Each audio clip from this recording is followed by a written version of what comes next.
It's best remembered for the Kurt Angle vs Undertaker main event. But what about the rest of the show? Was that any good?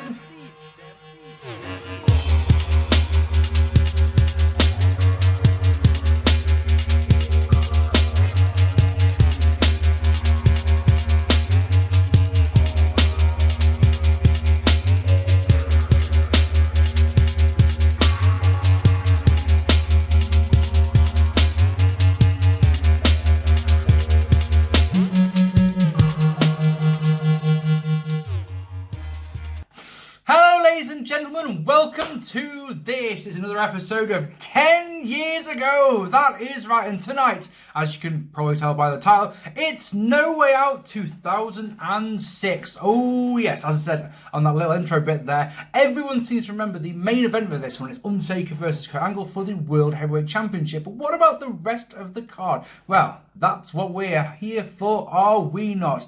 It is February the 19th, 2006, and we are live at the First Mariner Arena in lovely Baltimore, Maryland, with 11,000 fans on hand who are lucky enough to witness the spooge fest that was the Boo Man defeating Simon Dean on Heat. Lucky them, eh? This arena is now called the Royal Farms Arena, which in my opinion doesn't quite sound as good as the First Mariner, but hey, what do I know? I don't know what Royal Farms do either. What do Royal Farms do? There's Royal Farms sounds like a supermarket, but bear in mind that this is in America, so they don't have a royal family. Go on, let me know in the comments down below, because I can't be bothered to Google. It's just an idea that pops into my head. This arena has held wrestling events for literally decades, as I've said on videos where I've been in this arena before. We've done 8 Great American Bashes in the past, King of the Ring 1994, Super Bowl 5, many more. This is the arena, for example, that superstar Billy Graham ended Bruno Sammartino's second title reign back in the day. Safe to say that they like their graps in Baltimore. Eddie's down there in hell is the line from the build-up package, is the one that really makes you go, oh yep, still running the Eddie thing. I'm sure those of you who saw my Royal Rumble 2006 review notice I detest this whole cashing in on Eddie Guerrero's death storyline that they're doing with Rey Mysterio. It really does feck me off to the very centre of my being. It's one of those storylines that's just, it's so cringy. Ray that's what's Orton challenges Ray. Ray replies, on behalf of Eddie Guerrero, I accept. Fuck off. Just don't.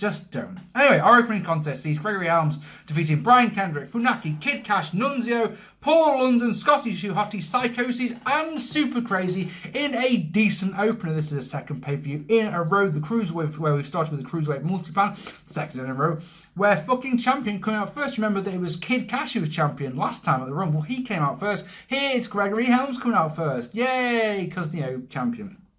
Nice little story, as Helms know that he's a marked man in this one, so he stays on the outside of the ring while the other 8 men got it. Oddly though, not one of them to think, so Helms is out there, let's go and batter him. It's whoever gets the first pinfall. It's not whoever pins Helms first, it's whoever gets the first pinfall wins the match. So I suppose there is a bit of that. There's some nice double team spots by the Mexicals, there's some nice double team spots by Kendrick and London, who also are a tag team. When Helms gets in the ring, he gets battered. Scotty with a rolling senton on Helms, and Cash with a dive into a run on the outside. They're both lovely little spots. Nunzio's Sicilian slice / rocker dropper thing is really nice, and as London and Kendrick do stereo dives to the outside, as is London and Kendrick's stereo dive. Out of practice, bit rusty. We'll get into it, I'm sure we are. I'll just make loads of mistakes like I used to do. Either way, it's good, isn't it? Helmet survives a psychosis dropkick, a sliced bread from Kendrick, a super senton from London, and a worm from Scotty.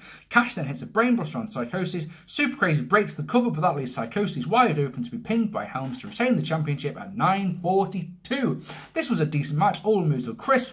The action was fast and furious. The crowd popped for everything, and the right guy won. So I'm really happy to go 2.5 stars. I must be getting old. I think I probably wouldn't have gone that quite so generous back in the day. Looking forward to, of course, seeing who that Helms faces at Wrestlemania. What? Helms isn't even on the card at WrestleMania. Well, there we go then. Cruiserweight, because Cruiserweight. In the back, United States Champion Booker T and his lovely bride Charmel are vexed with Teddy Long. Booker doesn't want to face Chris Benoit tonight because he's not 100%. Charmel even gets down on her knees and begs Teddy Long to not make Booker compete. Long is having none of it. He says Booker must either face Chris Benoit tonight or forfeit the championship.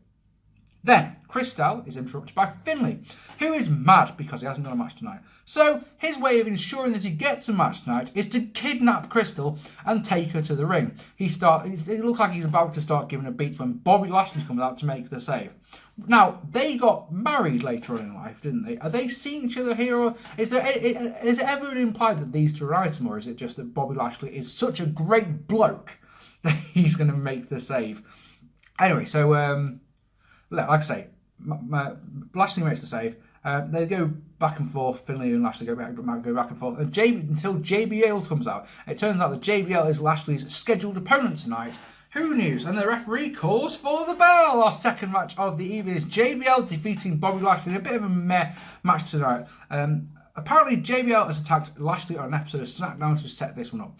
Lashley, I think I'll probably be saying this for the next year or so, can do impressive power moves. He does a belly-to-belly on the outside. That's really nice. A nice stolen suplex. But he has so little charisma, it's not even funny. It's a good thing, right, in this match that the people really don't like JBL. So they have...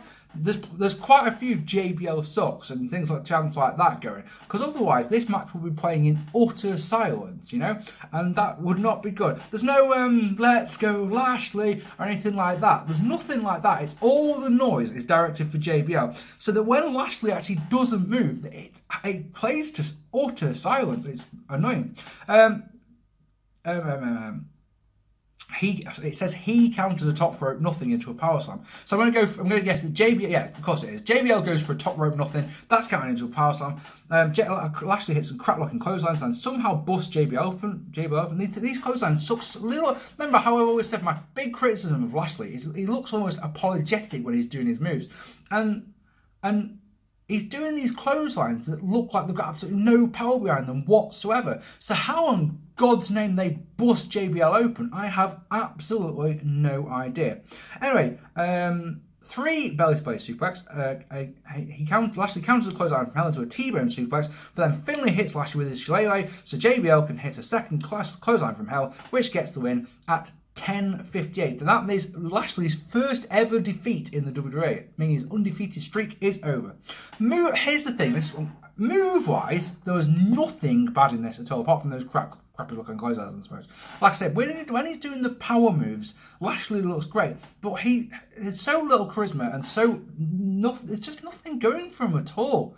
Of course, he will get better as we're sat here watching him, recording this in 2018. He's back in the WWE and maybe doing good. I don't watch WWE these days, but maybe he's doing good. Anyway, Lashley has just not connected with the audience at any point at this point. WrestleMania is 22 days away. I will be reviewing WrestleMania 22, but before that, on March the 18th, 2006. I'm sorry, I've got to have it on the screen here so I can remember to tell you this, guys. There was the first episode of Saturday Night's Main Event since like the 90s. It might have been 1990 was the last one. So I thought, since it's only an hour and a half long, it'd be a nice easy watch. I'd review that one before we get to WrestleMania. Hey, more vids, why not? Out comes tonight's special guest. Who could it be? Go on, have a guess. It's former world champion Batista. He's here to see Angle versus Taker. He's here because he misses us and Lashley to tell us that he's been out with a torn tricep. To tell us that his torn tricep isn't torn anymore and he'll be back soon to reclaim his championship. Oh, that's lovely, isn't it? Killed a couple of minutes. Next, Matt Hardy and his mystery partner defeat MNM in a poor match. Open challenge issued by the champions, which of course is MNM. This is not a championship match, even though I thought it did. I thought this was a championship match, and then when Matt Hardy and his mystery partner win, I put Bardi to win the championship, and it's just like, yeah, it's not actually for the belts at all, is it? As the champions are walking back up the ramp with their belts, I'm just going, hey, did they retain? Oh, it wasn't. It wasn't a championship. Oh, I'm so thick. Anyway, Matt Hardy's mystery partner. Go on, if you can't remember, guess who it is? It's on the SmackDown brand, 2006. Have a think, people who aren't on this pay-per-view, and you start going, speculation's running wild. Who could it be? Who could it be? And Matt Hardy, just before the guy's music plays, has this shitty grin on his face, like, oh yeah, you two are fucked. So he's like going, it's gonna be someone really fucked. It's Tatanka. It's Tatanka. A rebound. No, that's Tisha Santana. What's the Buffalo? Sorry, that's awful for Tatanka. Buffalo, of course. Oh gosh. Oh, I'm sorry. That could have been so good, and I just feel miserable with that, didn't I? Damn, dude. This match is boring as fuck. Dull as dishwater. Tatanka is your Native American in peril until he can get the hot tag to Matt, who cleans house until a twist of fate is countered. The faces retake control and hit stereo twist of fate and a Samoan drop to get the win. And like I say, I had put to win the championship. Rubbish match with a silent crowd. The only noise, literally the only noise for this whole match is Melina screaming. It's not a dud or anything like that because it follows the standard tag team formula, so it's like a 1-star if you're lucky, but it's nothing good, and like I say, it's just dull. And Tatanka of all fucking people, why him?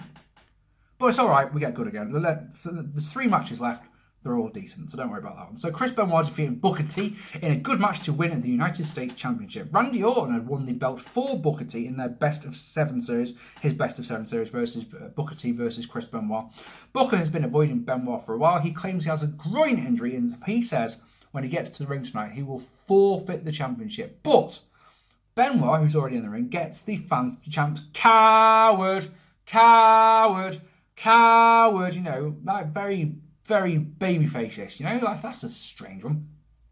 Benoit says he won't accept the championship via forfeit, which is, again, odd, but because, you know, maybe it's just me, I'd be like, yeah, I'll take it, cool, give it to me. Charmel slaps Benoit 3 times and Booker attacks the starters off, which is, it's just, I don't know, the start of this bothered me, because it was just one of those, that's not a very babyface way to do it. Booker controlled from the start. Cole tells us how these two had a feud in WCW over the United States Championship. Now, I'm sorry to be the nitpicky fuck that you guys know I am, but that's just not true. They feuded over the #1 contender to the TV title. It wasn't even, they had a best of 7 match, right? Best of 7 series. A best of 7 match. Can you imagine that? It's just one match after another one. They'd had a best of 7 series to become the #1 contender. Now, bear in mind, this is in WCW. You're like, why? Surely, just, you know, it's not that hard to get a TV title shot, but hey, what do I know? Booker is knocked to the outside and is thrown to the steps, but he claims he's hurt his groin more to buy some time. He controls until Benoit can get a German suplex. He tries a crossface, but can't get it. Booker controls a sleeper and then a pair of suplexes. Then he goes for a scissor. When he goes for a scissor kick, Benoit counters and goes to work. Now here's an interesting one. He hits the 3 Amigos, Eddie Guerrero's 3 vertical suplexes. If that was the extent of the Eddie Guerrero stuff on this show, it wouldn't bother me in the slightest. It's one of his mates, you know, and it was shown on screen how matey they were. You know, at the end of WrestleMania 20 and things like that is what I'm thinking. And, you know, he's using the 3 Amigos as a tribute to his friend. I have no issue with that. Not at all. 3 Amigos get 2, and then Benoit hits a suplex, which also gets 2. Booker comes back with a spine buster and misses a Harlem hangover, allowing Benoit to hit 3 rolling Germans. Charmel gets an apron, so Benoit can't hit the hembutt. Booker gets 2 off a scissor kick, but Benoit rolls through a roll-up but knocks Charmel to the apron, locks on a sharpshooter, which I've got to say gets a gargantuan pop. It's so fucking big. Shades of the soon-to-be Hall of Famer Bret Hart, says Michael Cole, right? Booker tries to get out of it, but Benoit pulls Booker back into the centre of the ring. Bret, back to the centre of the ring, says Cole. God, you're a fucking moron. Benoit turns the sharpshooter, though, into a crossface, and that gets the win at 18 minutes and 10 seconds. As I said at the start of this one, I was puzzled by that start, because it didn't make Booker... Benoit calling Booker a coward because he was trying to forfeit the championship. If he has got a legitimate injury, that's not being a coward, that's being hurt. You know, it's, when Batista forfeited the World Heavyweight Championship due to a torn tricep, no one was chanting coward at him. Everyone was quite respectful, and Batista was looking all teary and that. Very, very weird. But the crowd were into this one, and as I say, the pop, the sharpshooter got especially, was absolutely gargantuan. Slow start, built nicely, right guy won, decent length, no problem with that one, 3 stars. In the back, everyone's really happy. All the locker room are really happy with Chris Benoit. He tells Rey Mysterio that Rey, you're winning this one tonight, Rey. You're winning this one for Eddie. Oh, it's just awful. Horrible. Just no. Randy Orton defeated Rey Mysterio in a decent match to become the #1 contender to the World Heavyweight Championship, and Orton, I assume, will face the winner of the Undertaker vs. Kurt Angle match at WrestleMania. As I said at the Rumble, this whole storyline is just repellent. It's rare are the times where I don't want to watch a match, but especially when the storyline behind it is just like, oh god, this is one of those times. When they have lines like this one, you've got as much chance of winning that title at Mania as Eddie Guerrero has of coming back to life, says Randy Orton. That, my friends, that right there, that's changed the channel talk. I am just not interested in that at all. Coming to the ring on an episode of SmackDown in one of Eddie Guerrero's lowriders is meh compared. On behalf of Eddie Guerrero, I accept your challenge, Randy. Fuck. He's dead. Let him lie. The whole rest in peace thing here really comes to mind here. Jesus fucking wept. Anyway, back and forth to start. Orton's facials at the start of this are magnificent. Is what they are so. He's so hateable. I think it's the best way to put it. Ray gets two off a bulldog but misses a crossbody, which allows Orton to take control with stomps, chokes, and indeed all punches. Ray goes for a splash off the apron. Randy catches him and smashes him arm first in the ring post and goes to work on the armbar, big neck breaker, and then another armbar. Ray gets host spot in the form of a red Rana on the outside. But Randy stands on the injured arm on the steps. Love it. Brilliant stuff.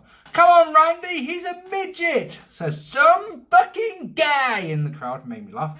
In the ring, Ray gets an arm drag and drop toe hold into the corner. Ray counters an electric chair and goes on the offense with a senton, a neck stab, and a wank. And he's got to say it like that because I've written it with 2 W's, 3 A's, 3 N's, and 15 K's. I should say no more. Wank. Looking tornado DT for 2. Ray goes up top, but Randy counters a splash attempt with a really nice dropkick.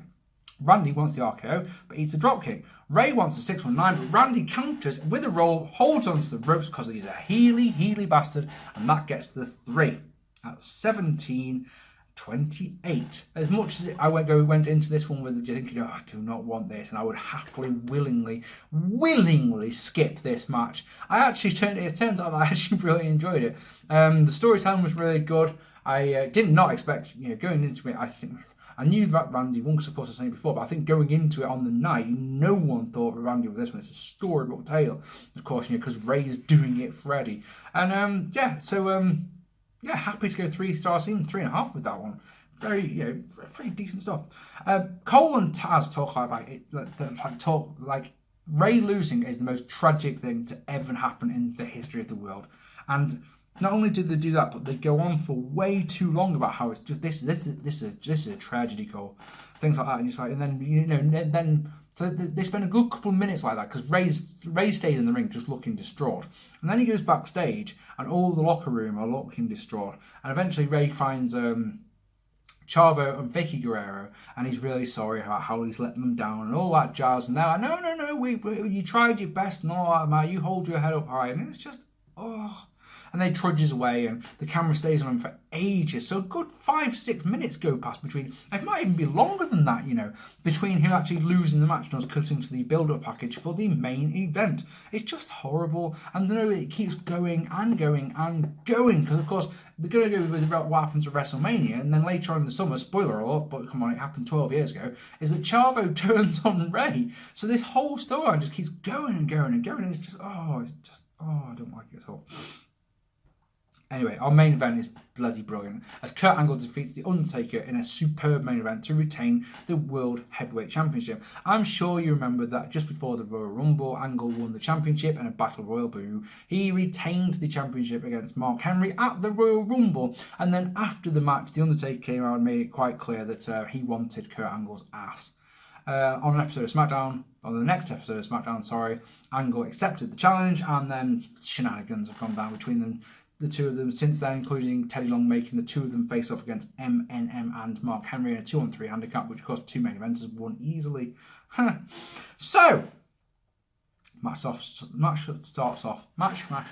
Match starts off slow and on the mat. The crowd are really hot from the start, even making noise for a key lock by The Undertaker. Taker controls with Old School and an arm DDT for 2. Snake Eyes connects, but a big boot misses, allowing Angle to get a German suplex. He chokes on the neck of The Undertaker with his boot in the corner, and as he gets, the referee gets to 5, and as he breaks it, he shakes the arm. Brilliant, love it. He knocks Taker to the outside to buy some time, but when he dives on Taker, the dead man. The Undertaker doesn't quite work. When he dives onto Undertaker, the dead man catches him and rams him back first into the ring post.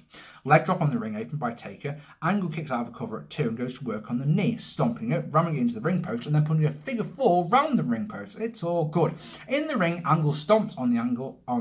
Fucking hey. If you watch me, you enjoy me, you wanted me to come back for this? Is this what you wanted? Really? Me talking gibberish? Actually just not being able to get the words out like always? Damn. God damn. In the ring, Angle stomps on the ankle on the ropes. It's a difficult line. Say it yourself. They go outside and Taker wants a second leg drop on the apron. But before he does it, he gives his leg a good whacking to get the feeling back into it. That's fucking brilliant. He goes for the leg drop at Angle. Angle catches the leg and turns it into an ankle lock on the outside. That is a fucking superb looking spot. A second ankle lock on the outside. Taker hops as he gets back in the ring. Angle rolls her into the ring, but he hops as he goes. Oh, it's fantastic. Angle drops a pair of elbow drops onto the leg and then puts on a leg lock. He starts to pound at the face of the dead man, but Taker gets a triangle choke. They go outside where Angle is whipped into Tony Chimmel. Taker preps. Taker preps these are alcohol-free beers. Can you see that? yeah, they are. True, they are. Really, they actually are. Really? They go out, so where are we now? Taker preps the English announce table, but Angle hits an Angle slam to the Spanish announce table. It looks like the Undertaker won't be able to beat the count, but Angle makes referee Nick Patrick stop the count, saying he wants to beat Taker in the ring. Now that's confidence, but of course it comes back to bite him on the ass immediately as Angle is thrown arm first into the steps, and it's the arm that Taker's been working over. Fantastic. What's worse, in a funny little bit, is that Angle goes shoulder first into the ring steps and then falls face first, but onto the top of the announce tables that they have. So imagine that's there, and he bounces off the ring step, goes head first onto the top of the announce table. Fantastic. In the ring, Taker goes up top. Angle gets a belly to belly for 2. He counters a choke slam into an ankle lock, and then Taker counters into a triangle choke. Fabulous. Angle rolls through into an ankle lock. Cole says that neither of these men has ever submitted, even though I clearly remember, for example, Chris Benoit made Angle tap out, but Chokeslam gets 2 for Taker. Last ride is counted into another ankle lock. Taker powers out, but hits the Angle slam. Cover only gets 2. Angle drops the straps, but Taker does the zombie sit-up at the same time, and that's a brilliant visual. Love it. Slugfest leads to a tombstone. Angle counters to attempt to one of his own. Taker gets back into position for one of his own, but then Angle counters that into an ankle lock. Breathtaking stuff. It's fantastic. He grapevines the leg. And so you're thinking this one's over, but Taker, out of desperation, starts using those long legs of his to kick Angle in the head to get out of it. Amazingly, that busts Angle open right at the top of his head. Another Angle slam, but when he goes for the cover, Taker puts it into a triangle choke. He's in the triangle choke for about 30 seconds before he's able to rally and basically flip over into a jackknife cover, and that is the thing that gets the 3 at 29 minutes and 38 seconds. That was amazing. Started off really, really slow, but the crowd were into it the whole time. The length was fantastic. It never felt like it was getting boring. There's 29 minutes, almost 30 minutes flew by. It felt like the match was half that length. I couldn't believe it when I saw on the clock how long it was. Both men worked a body part, and you know I'm always going to love something like that. Even better, both men sold the body part in question. Fantastic. Like I say, I've got no issue. I'll go the whole hog on that one. That was absolutely fantastic. 5 stars. Overall, ladies and gentlemen, there's nothing awful on this show, because there are good points to both the tag match and the Lashley versus JBL match. The thing about it is that other than the main event, there's nothing really memorable. There's nothing that makes you want to go back and watch this one again. Let's put it that way. Apart from watching that main event, there's nothing that, other than the main event, there's nothing you should really seek out. There's nothing historically significant. Apart from that main event, which I'm going to keep coming back to, this is an entirely forgettable pay-per-view, which makes it very difficult to rate. And it's like, right now, I mean, this may change between me recording this and what it says below. Right now, I'm thinking of a 5 out of 10. It's a very solid wrestling show. Like I say, there's no duds on or anything like that. There's just nothing particularly memorable other than the main event, which you really need to go out your way to watch and see if you agree that it's a far. My main man Danny Ace gave it 4.5, for example. So, you know, he is the hardest man to please in the history of the world. So, you know, it must be pretty decent. All right, ladies and gentlemen, my next video in this series will be, like I say, Saturday night's main event. It says down here that John Cena and Triple H face Kurt Angle, Rey Mysterio, and Randy Orton. That should be interesting. Shane McMahon battles Shawn Michaels in a street fight. I might have learned to talk by then again. Maybe I won't. So, yeah, ladies and gentlemen, I really hope you enjoyed this bit. It feels very good to be back, even though my talking's a bit shit. Do you like me sitting down? Is the creaking of the chair irritating you? Would you prefer me to stand up? Please let me know what you think down below in the comments. If you think I should go away, I can do that again if you want me to. Just let me know. Follow me on Instagram. Follow me on Twitter. All of the gubbins. Please share this video with your wrestling friends, and please hit that subscribe button. Why not? Why? Please hit that subscribe button if you haven't already. I've been Mark P. Thank you ever so much for watching this vid. Take it easy, guys.